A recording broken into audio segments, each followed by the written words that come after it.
सो अब हम देखेंगे that is burning of magnesium ribbon, activity chemical change की। So if magnesium ribbon is burned, तो क्या होगा? Then it burns with drizzling light, बहुत चमकदार लाइट होती है, drizzling light, and ultimately get converted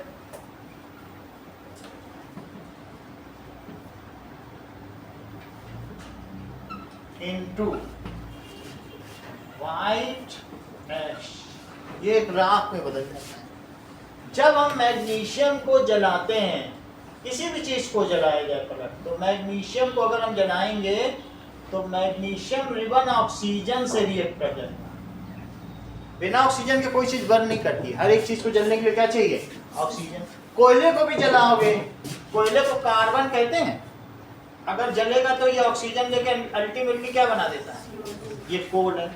हर चीज को जलने के लिए क्या चाहिए?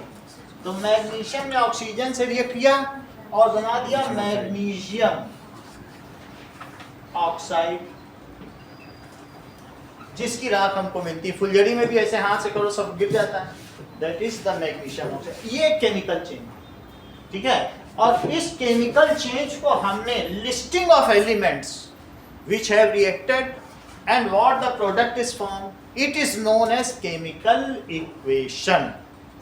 जो भी तुम्हारे एलिमेंट्स पार्टिसिपेट कर रहे हैं केमिकल चेंज में, जो पार्टिसिपेट कर रहे हैं उनको लेफ्ट हैंड साइड लिखा जाए, जो प्रोडक्ट बन रहे हैं उनको कहाँ लिखा जाए? Right hand side. तो हमने राइट हैंड साइड इनको लिख लिया, ठीक है नूर, ये बात समझ में आई। और लेफ्ट में किसे लिखा? जो रिएक्टेंट्स हैं, रिएक्ट करते हैं उनको रिएक्टेंट्स कहते हैं, और जो बना उसको क्या कहेंगे? प्रोडक्ट। क्या आप मुझे बताएंगे कि कोल की बर्निंग में प्रोडक्ट क्या है? CO2। और रिएक्टेंट्स कौन कौन से हैं? C+। तो ये हो गए रिएक्टेंट और ये क्या हो गए? प्रोडक्ट। दीज आर जो पार्टिसिपेट करते हैं वो क्या कहलाएंगे? रिएक्टेंट्स। जो बनता है उसे क्या कहेंगे? प्रोडक्ट। तो product is written and these are separated by an arrow, ठीक है, पॉइंटिंग टुवर्ड्स राइट। और एरो कैसा होगा? Pointing towards right. तो what has happened during chemical change, expressing the chemical change by listing the elements is known as chemical equation. अब हम chemical equation को define करें। केमिकल इक्वेशन क्या है?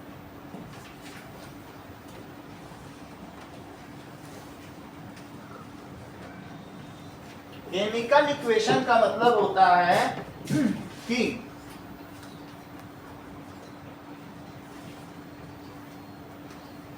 Now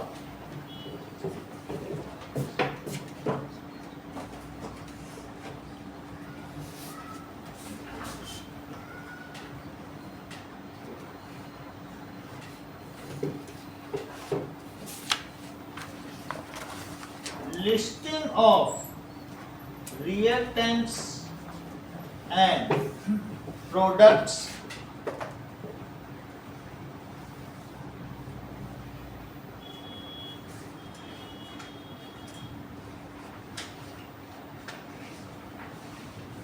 during chemical change is expressed by chemical equation।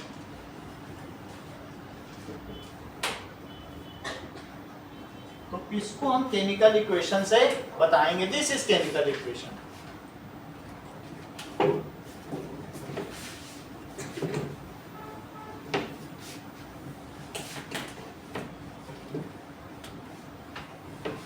In chemical equation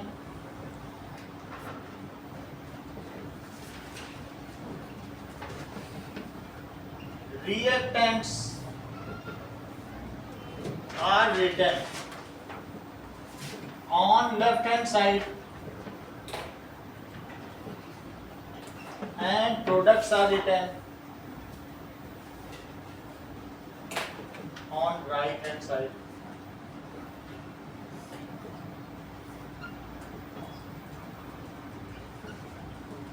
Separated by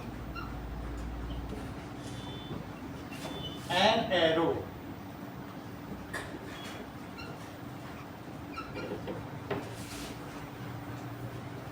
Pointed towards right.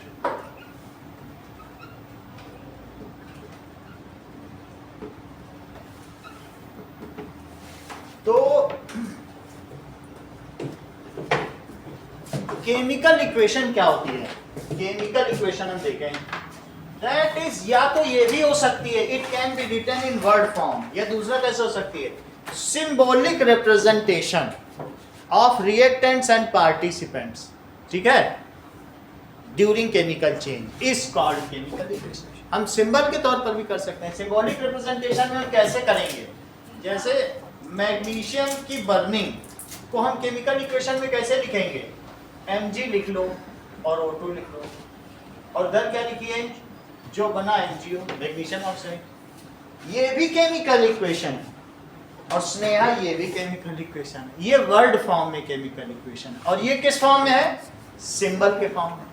तो symbolic representation, ठीक है, which has occurred during chemical change is known as chemical equation. Symbolic representation of reactants and products formed during chemical change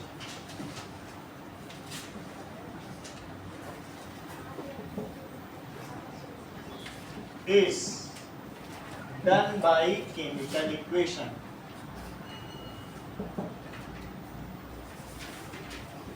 In this, reactants are written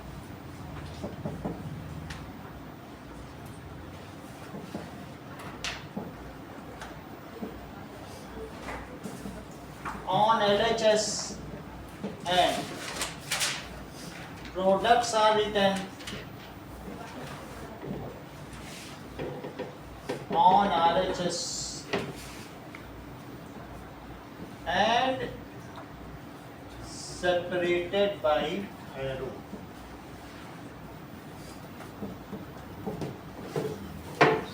तो ये हो गया chemical change, ठीक है। ये हमारी क्या हो गई, पलट। This is called chemical equation. ये रासायनिक समीकरण हो गया, केमिकल इक्वेशन। अब इस रिएक्शन को देखने से क्या लगता है, इस रिएक्शन को देखने से जरा देखिए, जब भी कोई केमिकल चेंज होगा निकिता, तो तुमने कभी ब्लॉक वाला गेम खेला है? ब्लॉक वाले गेम में क्या होता है कि उससे चाहे रेलगाड़ी बना दो, चाहे उससे एरोप्लेन बना दो, ब्लॉक्स निकालो, यहाँ से वहां लगाए ब्लॉक, बच्चे खेलते हैं कि नहीं? तो क्या अगर तुम उससे ट्रेन बना दोगी या कुछ और बना दोगी, बुलेट कार्ड बना दोगी, तो क्या ब्लॉक्स कम हो जाते हैं कि उतने ही रहते हैं? उतने ही रहते हैं। तो ड्यूरिंग केमिकल चेंज क्या होता है, previous bonds are broken and new bonds are form. जरा फिर से देखिए, मान लो अगर मैं ये कहूं कि हाइड्रोजन, अभी मैं दिखा भी दूंगा, लेकिन जरा देखिए, हाइड्रोजन गैस और क्लोरीन गैस मिली, ठीक है। हाइड्रोजन गैस जो बैलून में भरी जाती है और क्लोरीन हल्की पीली रंग की होती है, दोनों गैस मिली, तो उससे क्या बनेगा, व्हाइट कलर की हाइड्रोजन क्लोराइड गैस चेंज हो जाता है, और ये बिल्कुल व्हाइट कलर की धुएंधार होगी। फिर से देखिए, हाइड्रोजन क्या होता है, दो H के एटम ऐसे बॉन्डेड होते हैं, मॉलिक्यूल क्या होता है, आपस में उनके बीच में केमिकल रिएक्शन होती है कि नहीं? अच्छा, Cl2 क्या होगा माया, ये देखो Cl, इनसे ये कैसे बन जाएगा? तो क्या इनका ये बॉन्ड टूटना पड़ेगा, और टूटने के बाद ये इससे मिल जाए, बॉन्ड बना ले और ये इससे मिल जाए, तो क्या होगा बताइए? H किससे मिल गया, Cl से, और ये H किससे मिल गया, Cl से। तो कितने Cl बन गए और कितने HCl बन गए? HCl के दो मॉलिक्यूल बने, वन मॉलिक्यूल और वन मॉलिक्यूल, सही है। तो ये चीज तुम्हें समझ में आ गई? ये क्या हुआ बताइए? वही ब्लॉक थे, वही एटम थे, ब्लॉक तो वही रहेंगे, कुछ अलग साइज के कुछ, लेकिन वो पुराने तोड़ के इनके साथ मिला दिया गया। ड्यूरिंग एनी केमिकल इक्वेशन या chemical change no new atoms are created. जितने एच यहाँ है काउंट कर लो, उतने ही यहाँ है। जितने यहाँ सीयर है, अगर ऐसा हो कि ब्लॉक ही कम ज्यादा हो जाए तो बच्चे खिलौना ही ना खेले, बोले हमारे तो ब्लॉक कम हो जाएंगे, हम नहीं खेलेंगे इसको, तो क्या ऐसा होता है? No new atoms are formed और डिस्ट्रॉयड। कोई बदला? जितने लेफ्ट हैंड साइड है बिफोर रिएक्शन उतने ही आफ्टर है। इट इज मेरिली, ये सिर्फ क्या है? Rearrangement of atoms. हमने वहां से हटा के क्या कर लिया? Rearrangement of atoms. And all chemical changes follow the law of conservation of mass. जितने पहले एटम थे, डिफरेंट काइंड ऑफ एटम्स, ठीक है, of all kinds before reaction is equal to the different kind of atoms after the reaction. No new atom is created or destroyed. It is strictly abided by law of conservation of mass. समझ में आ गई बात कि नहीं? इसलिए इस chemical change में तुमको क्या अजीब चीज लगती है हर्षिता? भैया 2 O है और यहाँ एक ही रह गया, तो कहेंगे लो हमारा एक O ही कम कर दिया। तो इसलिए chemical equation is needed to be balanced. सिर्फ फार्मूला लिखने से नहीं चलेगा। अभी ये इनबैलेंस्ड है, ये अनबैलेंस्ड केमिकल इक्वेशन, क्योंकि इसे law of conservation of mass को फॉलो करना पड़ेगा कि नहीं। तो इसलिए any chemical equation is needed to be balanced. Ayush यहाँ 2 O है और यहाँ एक और है क्या? तो एक क्वेश्चन बनता है जो लगभग बहुत इंपॉर्टेंट है। कौन सा क्वेश्चन? कि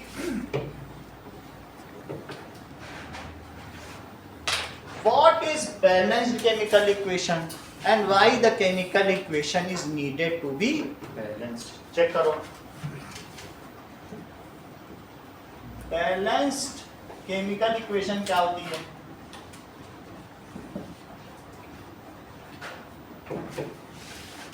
A chemical equation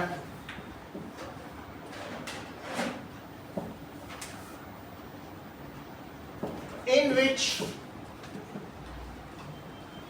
अगर मान लीजिए मैं इसको ऐसे लिख दूं, Mg लिखूं, O2 लिखूं और यहां मैं 2MgO लिखूं, जैसे यहाँ 2 लिखा 2HCl का सेट, तो यहां लिख दो MgO के 2 सेट हैं। इससे क्या होगा बोलो? एक MgO और दूसरा MgO, 2 सेट हो गए। ये क्या है? O2 है, तो O2 तो टूट गया होगा, 2 O है, ये टूट गया होगा, और एक Mg, तो हमें यहाँ 2 Mg भी तो चाहिए, तो मुझे यहाँ 2 Mg भी लिख देना होगा, तब सब चीज ठीक हो जाएगी कि नहीं? 2 Mg के एटम, 2 O के एटम, इधर भी 2 Mg 2 O के हो गए, बैलेंस हो गए कि नहीं? इसको बैलेंस करने का तरीका हम समझेंगे, लेकिन इसे क्या लिखें? A chemical equation in which different kind of atom,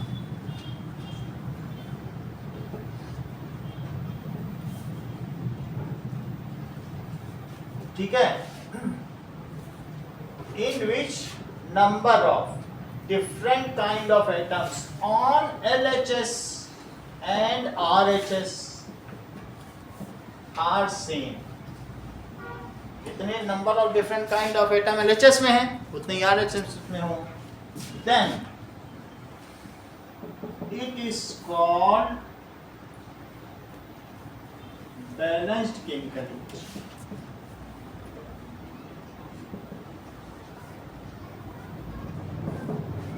तो जरा इस चीज को देखें कि यहाँ लिखो एलिमेंट, यहाँ लिखिए नंबर ऑफ एटम्स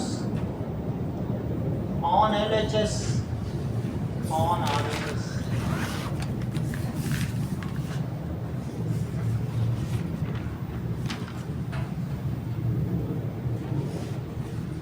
तो Mg और O, निकिता Mg के कितने एटम्स हैं लेफ्ट हैंड साइड में? चेक करो इसमें, राइट हैंड साइड में देखो,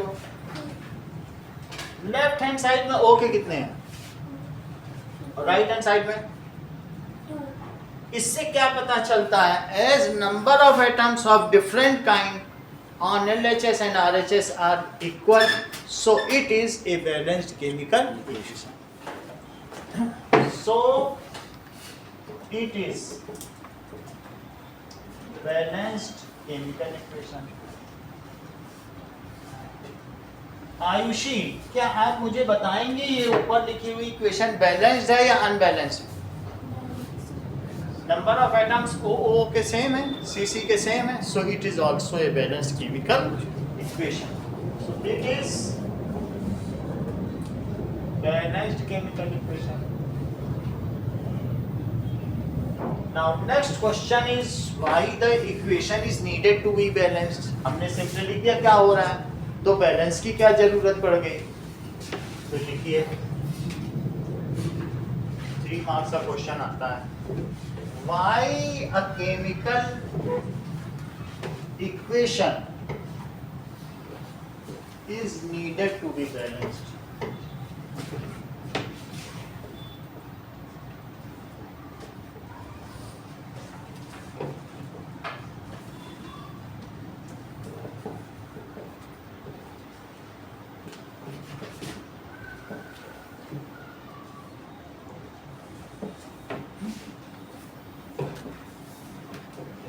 Now,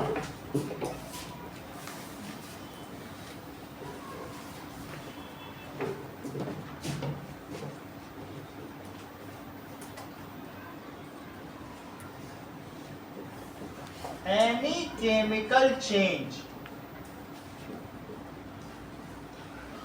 is merely का मतलब है सिर्फ, merely का मतलब है it is only. ठीक है, any chemical change is only rearrangement of atoms. जैसे अभी तुमको दिखाया, पुराने बॉन्ड टूट गए, इनके ये पास आ गए नए बॉन्ड. ब्लॉक्स का इधर उधर का खेल है. Is rearrangement of atoms. In this previous bonds are broken and new bonds are formed.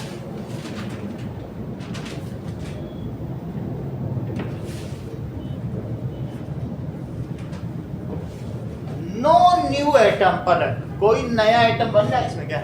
कुछ नहीं, ब्लॉक को इधर उधर कर दिया. खेल के समय नया ब्लॉक तो खरीदने जाओगे नहीं.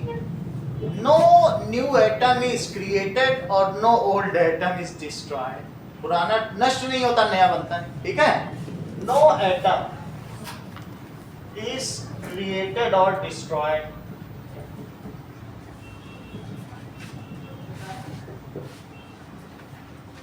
इसलिए so it should be abided by law of conservation of mass, जो कि हमने 9th में पढ़ लिया है कि केमिकल रिएक्शन से पहले जितना उसका मास होता है उतना ही तो बाद में भी रहता है. क्यों रहता है?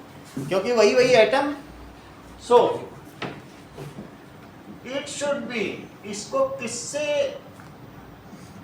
अबाइड होना चाहिए? So it should be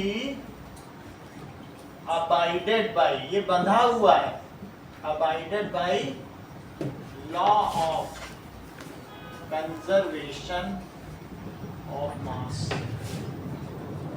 Hence every chemical equation is needed to be balanced.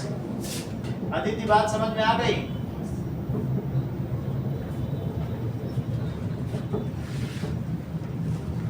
Needed to be balanced. चलिए अब जरा देखो, मान लीजिए मयंक, मैंने जिंक में सल्फ्यूरिक एसिड डाल दिया. है, that is, ऐसा होता है जिंक. और अगली रिएक्शन बुक में लिखिए जिंक प्लस सल्फ्यूरिक एसिड. ये जिंक की रॉड है, तो जिंक है. ठीक है, जस्ता. और इसको किस में डाल दिया? सल्फ्यूरिक एसिड में, तेजाब में. Okay, H2SO2. तो क्या होगा? मैं एक रिएक्शन लिख रहा हूँ, सिर्फ आपको ये बताना है कि ये बैलेंस्ड है कि नहीं. जरा चेक करें. Zn plus H2SO4। अच्छा, जिंक क्या बना लेगा, एक सोल्यूशन बना देगा ZnSO4 और प्लस H2। कुछ नहीं करना है, 10 रुपए की बाहर से क्या मिलती, तेजाब मिलती है, और जस्ता 100 रुपए किलो मिलता है। और तुमको मालूम है बैलून वाले क्या करते हैं, तेजाब में थोड़ा जस्ता डालते हैं और जो हाइड्रोजन गैस निकलती है उसी के ऊपर बैलून चढ़ा देते हैं और 10-10 रुपए का गुब्बारा बेचते हैं। पूरा भारत में यही काम हो रहा है, पूरे दुनिया में यही हो रहा है। ये बैलून वालों के लिए रिएक्शन है। जस्ता रखे रहते हैं, एक पॉकेट में थोड़ा जस्ता डाला और फिर क्या है, that is sulphuric acid, this is acid. ये 10 रुपए की बोतल मिलती है टॉयलेट क्लीनर, यही है सल्फ्यूरिक एसिड। ये बहुत स्मेल करती है, इससे हम रिएक्शन दिखाएंगे बाद में हाइड्रोजन गैस का, अभी जब आगे का हो। लेकिन अभी आप देख लीजिए कि होता क्या है, इसी में हमने डाल दिया, थोड़ा सा जिंक डाल दिया और फिर क्या होगा, कौन सी गैस निकलेगी। अच्छा, ये रिएक्शन होती है, ये बहुत जगह कॉमन रिएक्शन। लेकिन मयंक इसमें ये बताएंगे कि क्या हाइड्रोजन के number of atoms left hand side और राइट हैंड साइड सेम है, क्या सल्फर के नंबर ऑफ एटम्स, क्या ऑक्सीजन के नंबर ऑफ एटम्स दोनों तरफ सेम है। ये सारी बात मयंक सेम लग रहा है। पहले हम इसकी लिस्टिंग करें तब मुझे समझ में आए एलिमेंट्स। तो ये टेबल बनाया गया है, number of atoms on LHS RHS।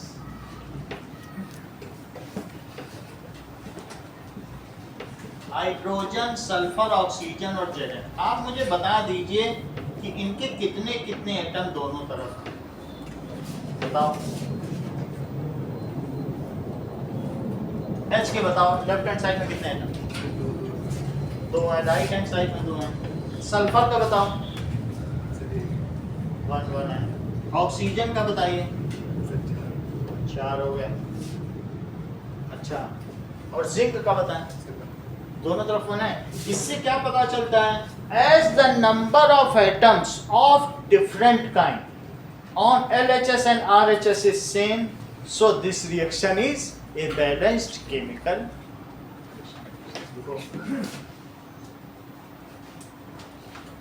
Okay, as number of atoms on LHS of different kinds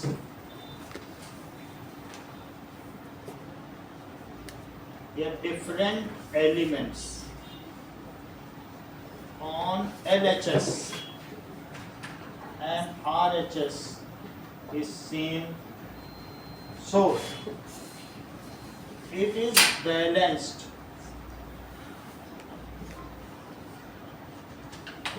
chemical।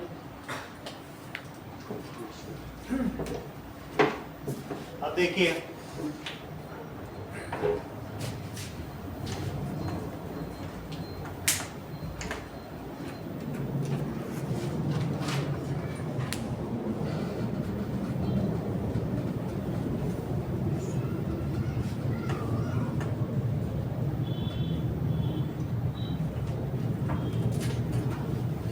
what does it mean by reactant and what does it mean by product?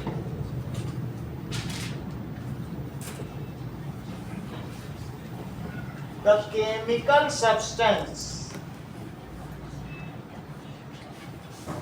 participating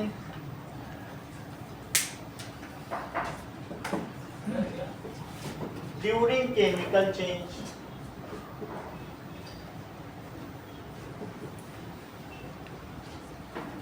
participating in chemical change. Chemical substance जो किसी chemical change में participate करें उसे क्या कहेंगे, are called reactants. अच्छा, Harshita, in burning of magnesium ribbon, magnesium ribbon को अगर हम जला दें जैसा हमने दिखाया था, तो इसकी बर्निंग में रिएक्टेंट कौन कौन से होंगे, magnesium and oxygen. Magnesium and oxygen are reactants. Products क्या होते हैं? Whatever is formed during chemical change are called product। जो बनता है उसको क्या कहोगी? Whatever is formed during chemical change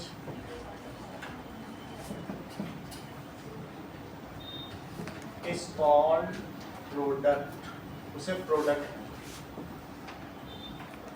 तो स्नेहा बिश्नोई ये मुझे बताइए मैग्नीशियम की बर्निंग में प्रोडक्ट क्या है? 2 नहीं लगाना, बस जो प्रोडक्ट का नाम होता है MgO। So during burning of magnesium ribbon product is magnesium oxide, जो कि वाइट पाउडर है। अब जरा देखिए कि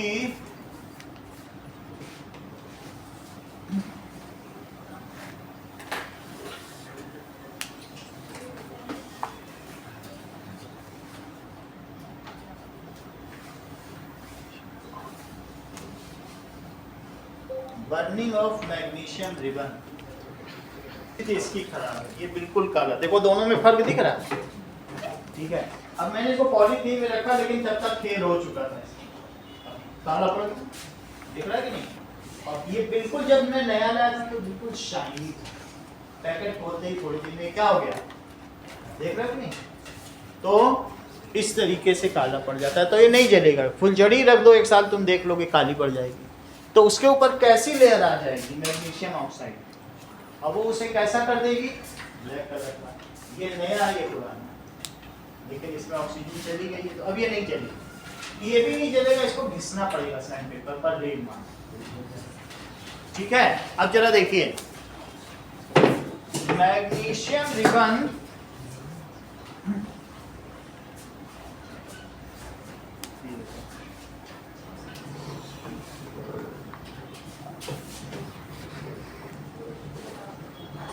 ना, तो इतनी बात हो गई।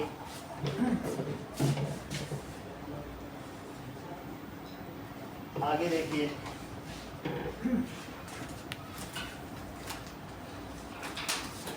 कि ये तो हमको पता चल गया कि रिएक्शन को हमें बैलेंस करना है, लेकिन हाउ टू बैलेंस, उसे कैसे बैलेंस करना, ठीक है। So the procedure for balancing chemical, कुछ सरल सी होती हैं, हो जाती हैं, लेकिन हम कैसे करें? सो दैट इज बैलेंसिंग, इसका प्रोसीजर केमिकल इक्वेशन किस तरीके से किया, इस चीज को आप देखिए।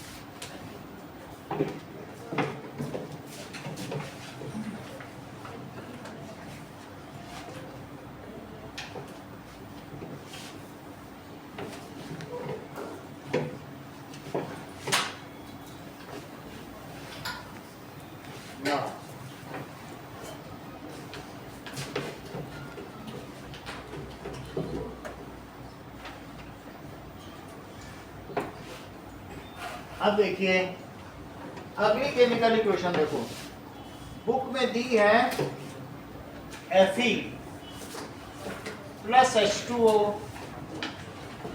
Fe3O4 प्लस H2O,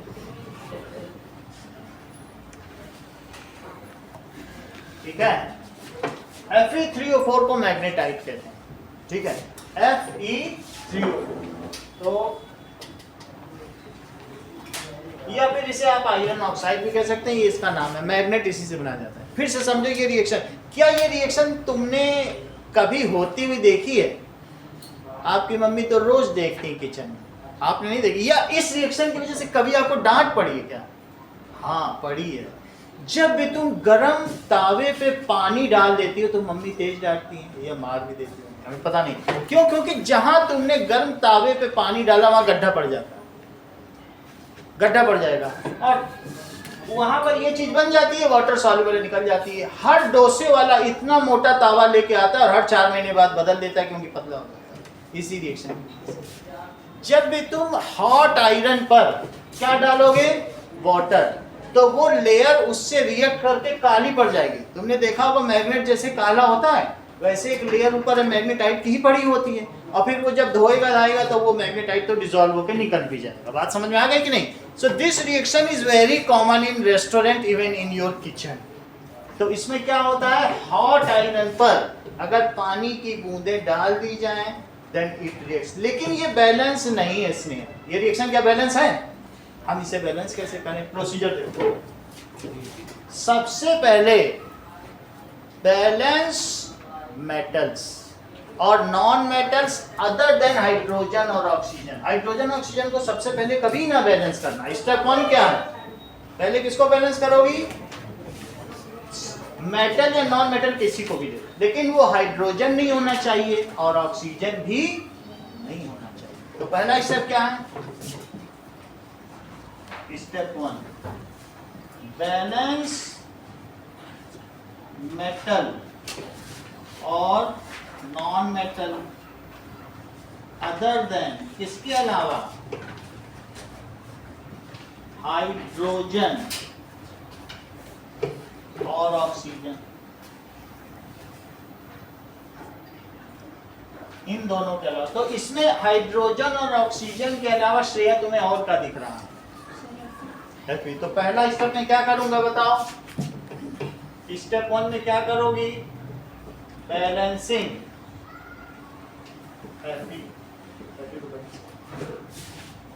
जो भी तुम बैलेंसिंग करोगे वो इसके इधर पर लिखोगे स्टोइकियोमेट्री। यहाँ 3 है, 3 है, ये नहीं कि यहाँ 3 नहीं लगा दोगे। ऐसे कभी नहीं करोगे कि H2O है, अरे वो बैलेंस नहीं ये बना दिया, तो फार्मूला ही बिगाड़ दो।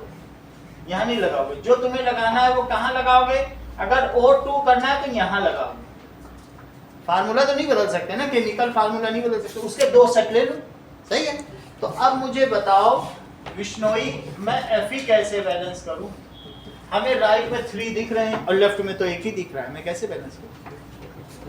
किधर पर लिखें? यहाँ स्टोइकियोमेट्री में कि यहाँ पर? स्टोइकियोमेट्री जो ये होती है इसको क्या कहते हैं? स्टोइकियोमेट्री। अगर किसी भी चीज की स्टोइकियोमेट्री पूछी जाए तो अभी इस समय सबकी 1-1 है, लेकिन जो हम लगाएंगे उसको 1 को चेंज करके हम 3 कर देंगे। समझ में आ गई बात? तो यहाँ पे लिखेंगे, इस पोजीशन को क्या कहते हैं? स्टोइकियोमेट्री, यानी मेजरमेंट और the counting of the number of atoms of molecule. Number of atoms, ठीक है, या नंबर ऑफ मॉलिक्यूल्स है तो उसको स्टोइकियोमेट्री। आप स्टोइकियोमेट्री में चेंज करिएगा, फार्मूले में मत करिएगा, ठीक है। चलो, तो मैं Fe प्लस H2O है, तो मैंने यहाँ 3 लिख दिया। ये ठीक किया कि गलत किया? सही, यही लिखना है, यहाँ नहीं लिखना, ठीक। अच्छा, पहला काम क्या है? मेटल या नॉन मेटल किसी को भी आप बैलेंस करो निशान, अदर देन हाइड्रोजन और ऑक्सीजन। इतनी बात समझ आ गई? अब इसमें चेक करो, अब ऑक्सीजन और हाइड्रोजन की बारी है। सिंपलेस्ट फार्मूला यहाँ किसका है? हाइड्रोजन वाले का है कि ऑक्सीजन वाले का? इंद्रजीत, सिंपलेस्ट क्या लग रहा है? हाइड्रोजन। इसको सबसे बाद में करना। अकेला, अगर कोई अकेला है तो उसको कोने में ले जाके तो टैकल किया ही जा सकता है। 2 को एक कोने में ले जा पाओगे क्या? बाद में जो बात होगी इससे देख लेंगे, इसको लास्ट में करेंगे। तो नाउ बैलेंस हाइड्रोजन और oxygen. Remember which has the simplest molecule is to be balanced at last. इन दोनों में भी देखना जो सबसे सिंपल है उसको किनारे में समझा बुझा लेंगे, लेकिन कईयों को ग्रुप को नहीं समझा सकते हो ना। नाउ बैलेंस, अब किसको बैलेंस करोगी? स्टेप 2। अब यहाँ पे तो ऑक्सीजन है, लेकिन कहीं O2 लिखा होता तो O2 को लास्ट में हम देख लेते हैं। यहाँ H2 है तो H2 देखा जाएगा, सही है। स्टेप 2 क्या है? नाउ बैलेंस हाइड्रोजन यहाँ ध्यान रखिएगा, यहाँ H2O2 ना लिखिएगा, हाइड्रोजन और ऑक्सीजन पता नहीं किस फॉर्म में आ जाए, हो सकता है H2O के फॉर्म में, ऐसे वर्ड में लिखना, ठीक है, प्रोसीजर में। Now balance hydrogen oxygen which ever, जो कैसा हो, इज सिंपलेस्ट इन बोथ, इसमें जो सिंपलर हो, इज बैलेंस्ड एट लास्ट।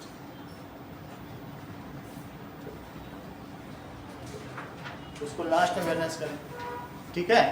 अब जरा देखिए, तो यहाँ पर मयंक, अब मुझे किसे बैलेंस करना चाहिए, तुम्हें क्या लगता है, ऑक्सीजन को करना चाहिए कि हाइड्रोजन को करने, जो सिंपलर है उसे लास्ट में करें, ठीक है। बैलेंस ओ को करो। अच्छा ये बताओ मयंक, राइट में कितने ओ हैं और लेफ्ट में कितने ओ हैं, और मुझे कहाँ पर क्या लगाना चाहिए, राइट में कितने हैं, इधर क्या करें, नहीं अब मैं इसे 4 कैसे बनाऊं, इस ओ को मुझे बताओ, क्या करें, इंद्रजीत बताओ, यहाँ 4 ओ हमें लिखने हैं, अब कैसे लिखें, 4 इसको कर देना, हमें 4 है तो 4 यहाँ कैसे बनाओगे, यहाँ 4 नहीं लिखोगे, यहाँ 4 नहीं लिखोगे, यहाँ अपने आप 4 हो जाएंगे, तो क्या लिखा जाए, 3Fe प्लस 4H2O, तो यहाँ क्या हो जाएगा, Fe3O4 और प्लस H2। अब हमने हर्षिता इसको बैलेंस कर लिया, देख लो 4 हो गए ना। अब हाइड्रोजन बचा है तो हम हाइड्रोजन बैलेंसिंग H, तो 3Fe प्लस 4H2O, उसी को लिखते चले जाओ। अब अगली बात निकिता, हमें हाइड्रोजन बैलेंस करना है, लेफ्ट में बताओ कितने हाइड्रोजन, 8 है, क्योंकि H2O के 2 सेट हैं, H2O के कितने सेट हैं, 4 सेट, यहाँ कितने हैं, तो कितने हो गए, काउंट करो, एक ही में 2 हाइड्रोजन है, कैसे 2 हाइड्रोजन है, H2O क्या होता है, HO और H, यही तो मॉलिक्यूल है, एक ही में 2, तो 4 में कितने हुए, 8 हुए कि नहीं, राइट हैंड साइड में 8 में कैसे बनाओ, 4 यहाँ लिख दो, अच्छा मैंने 4 लिख दिया, H भी बैलेंस हो गया। Now let us scrutinize whether the atoms of different kinds are equal on both side, for that we should tabulate, इसके लिए मैं टेबल बनाऊंगा, that is element, number of atoms on LHS, RHS, Fe, O, H, Inderjeet बताओ Fe के कितने हैं दोनों तरफ, चेक करके बताओ, ओके,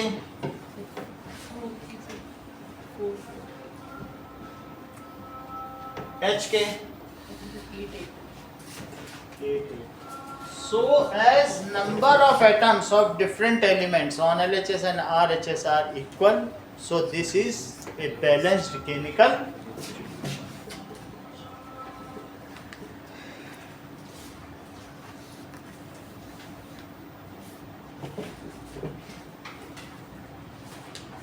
अब जरा देखो,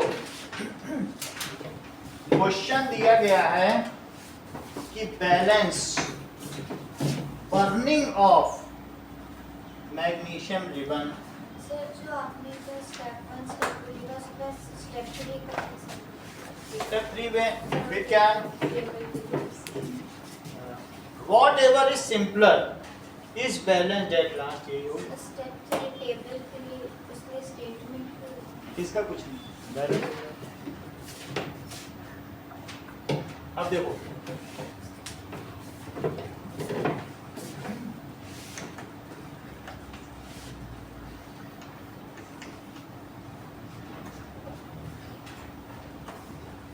now क्वेश्चन दिया गया है Mg प्लस O2, ये MgO बना रहा है, तो बताओ मैं Mg क्या लिखें, यहां से देख के बताओ, आप बताइए। बैलेंस केमिकल इक्वेशन, बैलेंस पहले Mg अदर देन O और H को करना है, H तो है ही नहीं, तो मुझे यहाँ क्या कर देना चाहिए, बैलेंस Mg को बैलेंस करो, ये है Mg तो बैलेंस है ना, तो ऐसी स्थिति में यहाँ लिख दो Mg सेम है तो कुछ नहीं करना है, लिखो Mg इज बैलेंस, क्या लिखोगे, Mg इज बैलेंस्ड। अच्छा अब देखो बैलेंस किसको बैलेंस करना है, ओ, यहां पर राइट हैंड साइड में अदिति कितने ओ है, लेफ्ट में कितने हैं, तो हाफ लगा, लेकिन हाफ हो नहीं सकते क्योंकि काट के तो ले नहीं सकते हो, इस हाफ को दूर करने के लिए आप पूरी इक्वेशन में किससे मल्टीप्लाई करना पड़ेगा, देख लो हाफ इंटू 2, जैसे इन्होंने अभी क्या किया था निकिता ने 4 से 2 का मल्टीप्लाई करके 8 बोला था कि नहीं, स्टोइकियोमेट्री को उसकी एटॉमिसिटी से मल्टीप्लाई करना पड़ता है। अच्छा तो हमने एक था तो एक तो कर दिया, लेकिन हाफ तो हो नहीं सकता, क्या कोई मॉलिक्यूल हाफ हो सकता है, तो उसके लिए हम क्या करेंगे बताइए, पूरी रिएक्शन को किससे मल्टीप्लाई कर देंगे, 2 से, तो करो जरा, करो इसमें 2 से, 2Mg, 2 से हाफ में करो जरा, सर O2, और 2 से इसमें करो, 2Mg। दोनों बात समझ आ गई, चलिए अब देखिए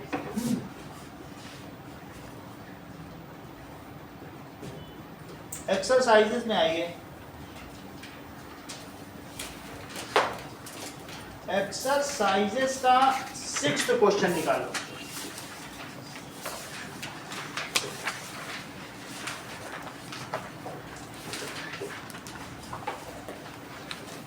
सिक्स क्वेश्चन में क्या कहा, बैलेंस करो, तो क्या दिया गया है, HNO3 plus CaOH whole twice, it gives CaNO3 whole twice plus H2O, सही है। हर्षिता इसका नाम बताओ, नाइट्रिक एसिड, इसका क्या नाम है, हम अलग से भी सिखा भी देंगे जो सारी इक्वेशन बनाना, केमिकल फार्मूला फिर से बताएंगे, लेकिन अभी देख लो इसे क्या कहोगे, नाइट्रिक एसिड, जो पता है उतना उतना बता दो, इसका नाम बताओ, आप बताओ Sneha, calcium hydroxide. Calcium hydroxide, क्योंकि ये हाइड्रोक्साइड आयन, OH माइनस क्या होता है, हाइड्रोक्साइड आयन। श्रेया इसका नाम बताओ, कैल्शियम नाइट्रेट, नाइट्रेट आयन है। अच्छा कैल्शियम की वैलेंसी कितनी होती है, 2, और नाइट्रेट आयन की क्या होती है, 1, 1 इसमें चला गया, 2 इसमें, CnO3 का होल ट्वाइस हो गया कि नहीं, यही तो 9th में तुमने पढ़ा है, तो उसका क्या नाम है, कैल्शियम नाइट्रेट। सर जो नाइट्रिक एसिड है इसको हाइड्रोजन नाइट्रेट भी कह सकते हैं। नाइट्रेट, अगर वाटर डाल दोगे तो नाइट्रिक एसिड। फिर से समझो, इन्होंने नई बात कही है, इन्होंने कहा है कि सर HCl और HCl एक्वियस के नाम बताओ, ये ऐसा कह रहे हैं, ये नई बात कर रहे हैं, ये कह रही है सर H2SO4 और H2SO4 एक्वियस का नाम बताओ। अच्छा फिर अगली बात ये क्या कर रही हैं कि HNO3 और HNO3 एक्वियस का नाम बताओ, तो पलक इन दोनों के नाम आप बता दो। अदिति,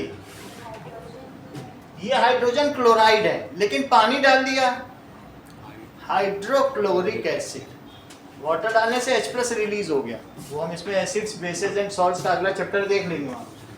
लेकिन अभी देख लो अकेले है तो क्या कहेंगे, हाइड्रोजन क्लोराइड, पानी में डाल दिया हाइड्रोक्लोरिक एसिड, लिखो इस चीज को,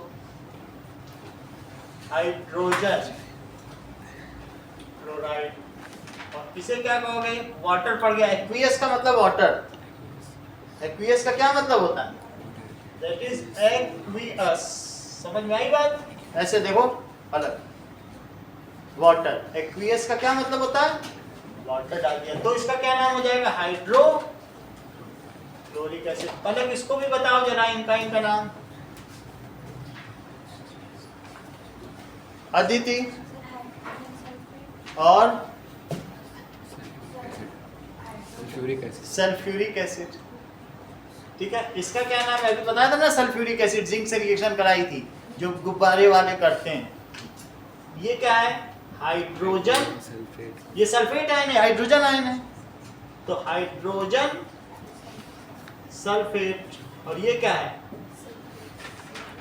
सल्फ्यूरिक एसिड। आयुषी इन दोनों के नाम बताओ। हाइड्रोजन नाइट्रेट, क्योंकि नाइट्रेट आयन है और वाटर डाल दिया, सही है। देखो हाइड्रोजन नाइट्रेट, वास्तव में यहाँ वाटर के साथ इसको प्योर तो नहीं यूज किया था, तो इसीलिए मैंने नाइट्रिक एसिड, एक्वियस हुआ। इसको लिखोगे नाइट्रिक एसिड। ये स्ट्रॉन्गेस्ट एसिड है, नाइट्रिक एसिड सबसे तेज होता है, सही। चलो, और ये वाटर हो गया। अच्छा, अब हम इसे बैलेंस करना चाहते हैं निष्का, तो मुझे किसे स्टेप 1 में किसे बैलेंस करना होगा, बोलो, किसको करना चाहती हो, बताओ। सी है, बैलेंसिंग सी ए कर दो। तो सी ए आपको लग रहा है कि बैलेंस है, तो कैल्शियम इज बैलेंस। और नाइट्रोजन देखें, बैलेंसिंग नाइट्रोजन, चेक करो, इधर 1 है, इधर बोलो, अब बता दो। देखो कैल्शियम नाइट्रेट सी ए है, लेकिन NO3 इसके पास कितने हैं,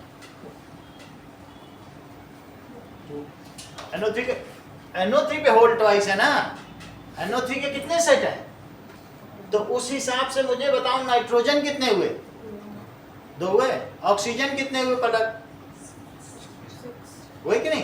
तो अब नाइट्रोजन ये बैलेंस करना चाहती है, तो क्या करना चाहिए निष्का, यहाँ तो आपने बोल दिया 2 है, यहाँ कितने नाइट्रोजन है, क्या करोगे, 2 लगा दें, इसकी स्टोइकियोमेट्री में 2 लगा दें, दैट इज 2HNO3 plus CaOH whole twice CaNO3 whole twice plus H2। ये बात हो गई। कैल्शियम हो गया बैलेंस, नाइट्रोजन बैलेंस हो गया। स्नेहा, अगली चीज क्या बैलेंस करोगी, ऑक्सीजन। चलो ऑक्सीजन बैलेंस कर दो, बैलेंसिंग ऑक्सीजन। ऑक्सीजन का देखो, यहाँ कितनी ऑक्सीजन है, 3 ये है। मयंक, यहाँ कितनी ऑक्सीजन है, चेक करो, 2 है, तो 3 और 2 कितनी हो गई, 5 हो गई। देखो 2 OH है, इसको भी आप ऐसे पढ़ लो, CaOH और OH, 2 O है, 2 और 5 हो गए। इधर काउंट करो, और ये 7 हो गई, तो इधर 7 है और इधर कितनी हो गई, दैट इज 5। तो इसको बैलेंस करें, यहां तक देखो, उसको मत देखो, यहां तक रिएक्शन पहुंच चुकी है ना, यहां पे देखो, यहां कितनी ऑक्सीजन है, चेक करिए, दैट इज 6O ये है, काउंट करो। एक HNO3 में 3 है, निकिता देखो, एक HNO3 में कितनी ऑक्सीजन है, तो 2 मॉलिक्यूल ऑफ HNO3 में कितनी ऑक्सीजन बताइए, 6 हो गई। 6 ऑक्सीजन है, यहां बताओ कितनी है निकिता, 2, तो 6 ऑक्सीजन प्लस 2 ऑक्सीजन, यहां बताओ, यहां तक तो तुम पहुंच गए हो ना, 6 है, 6 ऑक्सीजन। अब एक ये ऑक्सीजन है, इधर टोटल 8 है, 8 कैसे करें हम, यहाँ 8 कैसे करें, यहाँ तो 8 हो गई ना, 6 इसके पास है, क्या मैं इस पे 2 लगा दूं तो 8 हो जाएंगे, सही है। फिर से समझिए, यहां तक पहुंच गई हो? बोलो स्नेहा, कितनी ऑक्सीजन? कितनी हो गई? 6 और 2 कितनी हुई? 6 ऑक्सीजन और 2 ऑक्सीजन कितनी हुई? इसके पास कितनी है? 6। और इसके पास कितनी है? 8। बोलो 8 कैसे बनाओ? 2 इधर लगा दें तो इसकी स्ट्राइक में 2 कर दें, पूरी बात हो जाएगी। ये बात समझ आ गई? तो क्या करें? 2HNO3 plus CaOH whole twice, तो CaNO3 whole twice plus 2H2O। अब हमारे पास 6 ऑक्सीजन, 2 ऑक्सीजन, 6 ऑक्सीजन और 2 ऑक्सीजन हो गया कि नहीं हो गया?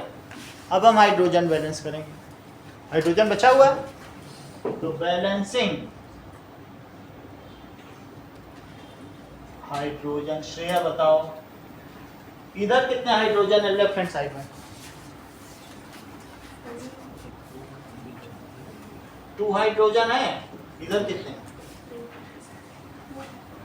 2 हाइड्रोजन। इधर कितने हैं? इधर। तो क्या बैलेंस है कि करना चाहोगी? H is balanced.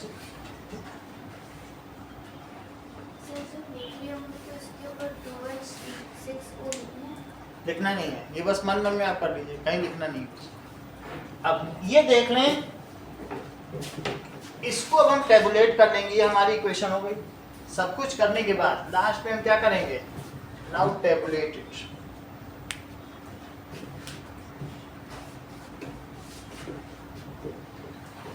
देखिए एलिमेंट कौन कौन से हैं? HNO(CA),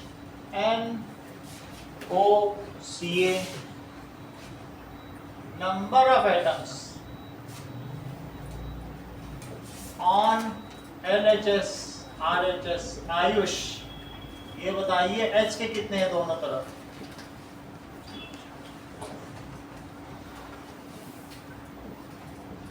बोलो। 4 है। अच्छा N के बताओ। फाइनल वाली देखा करो।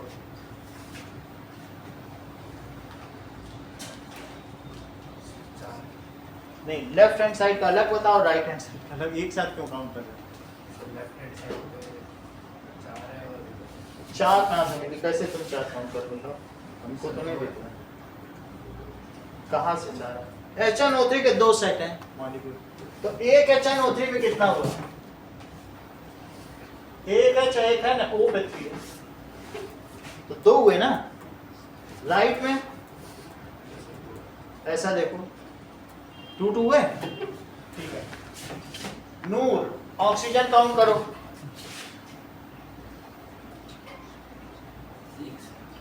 6 तो यहाँ है।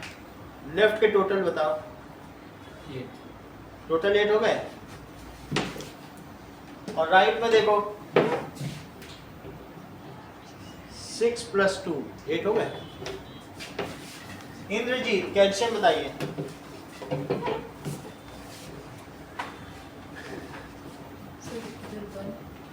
इधर 1 और इधर 1। सो केमिकल इक्वेशन इज बैलेंस। इसलिए केमिकल इक्वेशन क्या हुई? बैलेंस। अब जरा देखिए,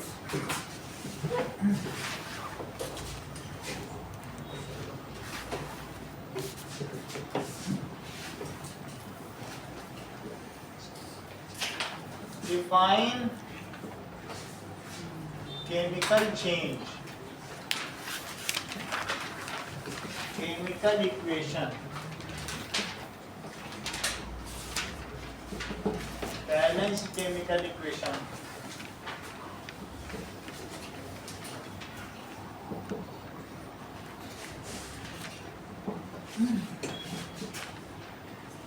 Law of conservation of mass.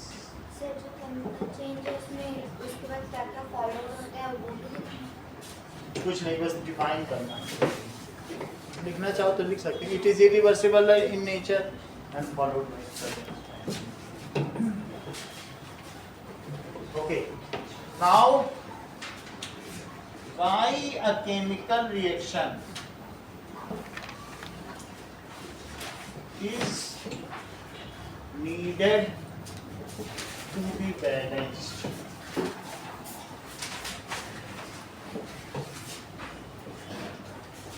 Write any two balanced chemical equation. कोई प्रोसीजर नहीं लिखना है, अपने मन से दो लिख दो जो तुम्हें आती हो। हमने तो बहुत सरल सरल सी भी बताई है, तुम ये भी लिख दोगी तो चलेगा। और एक mg लिखते, लेकिन बैलेंस लिखना, mg वाली में बैलेंस वाली लिखना, दो कोई भी।